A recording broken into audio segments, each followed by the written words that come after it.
अस्सलाम वालेकुम नाज़रीन, अंडरग्राउंड न्यूज के साथ मैं हूं मिसबा लतीफ। अब रुख करते हैं अहम खबर की तरफ। बरतानिया की मारूफ कारोबारी शख्सियत और पीटीआई बर्मिंघम के सदर ज़हूर खान की जेर सदारत मुतासरीन सैलाब ज़दगान पाकिस्तान के लिए एक हंगामी इजलास बर्मिंघम के मुकामी रेस्टोरेंट में मुनक्कद किया गया। मजीद अहवाल जानते हैं बर्मिंघम से हमारी नुमाइंदे की इस रिपोर्ट में। बरतानिया की मारूफ कारोबारी शख्सियत और पीटीआई बर्मिंघम के सदर ज़हूर खान की जेर सदारत बर्मिंघम के एक मुकामी रेस्टोरेंट में पाकिस्तान में मुतासरीन सैलाब ज़दगान की फौरी मदद के लिए मानचेस्टर और बर्मिंघम की कारोबारी शख्सियात का हंगामी अजलास मुनक्कद किया गया, जिसमें मारूफ कारोबारी शख्सियात के अलावा वकला, अकाउंटेंट्स व दीगर सियासी व समाजी शख्सियात भी मौजूद थीं, जिनमें बरतानिया की मारूफ लॉ फर्म साबित सॉलिसिटर के डायरेक्टर और कारोबारी शख्सियत बिलाल बाबर, मुस्लिम खान, आसिफ खान व दीगर ने शिरकत की। पीटीआई बर्मिंघम के सदर ज़हूर खान ने बात करते हुए बताया कि पाकिस्तान में इस वक्त मुतासरीन सैलाब ज़दगान को ओवरसीज पाकिस्तानीज की मदद की अशद जरूरत है,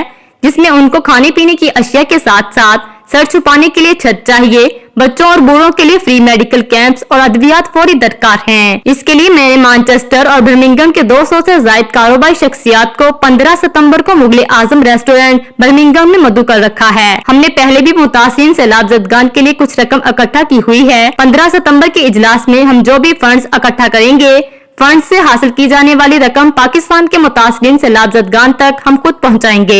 आज बर्मिंघम में हमारी जो लोकल कम्युनिटी है उनके बिजनेसमैन आज के साथ हमारी मीटिंग हुई और जो फंड रेजिंग का इवेंट है 15 सितंबर को मुगल आजम में, उसके बारे में हमने उनको ब्रीफ किया और उसमें शिरकत करेंगे और वहाँ पे जो भी फंडिंग होगी, जितनी भी फंड रेज करेंगे वो 100% हम पाकिस्तान अपने बहन भाइयों के लिए जो फ्लड्स से मुतासरीन हैं उनको भेजेंगे। आज हमारी मीटिंग हुई है लोकल कम्युनिटी के साथ, तो पाकिस्तान में जो फ्लड के अफेक्टीज हैं उनकी किस तरह मदद की जाए। बीइंग ओवरसीज पाकिस्तानी हमें उनकी इस मुसीबत को जो प्रॉब्लम का सामना है उसका एहसास है और 15 सितंबर को ज़हूर साहब की निगरानी में एक फंड रेजिंग का इवेंट हो रहा है, जिसमें कम्युनिटी के मुख्तलिफ कारोबारी शख्सियात शिरकत करेंगी और इस बात का फैसला किया गया है जो भी फंड जमा होगा उसको अपने पाकिस्तानी बहन भाइयों की लिए 100% जो है ना उसको भेजा जाएगा ताकि उनकी इस मुश्किल घड़ी में मदद हो सके। मजीद अपडेट्स के लिए देखते रहिए अंडरग्राउंड न्यूज।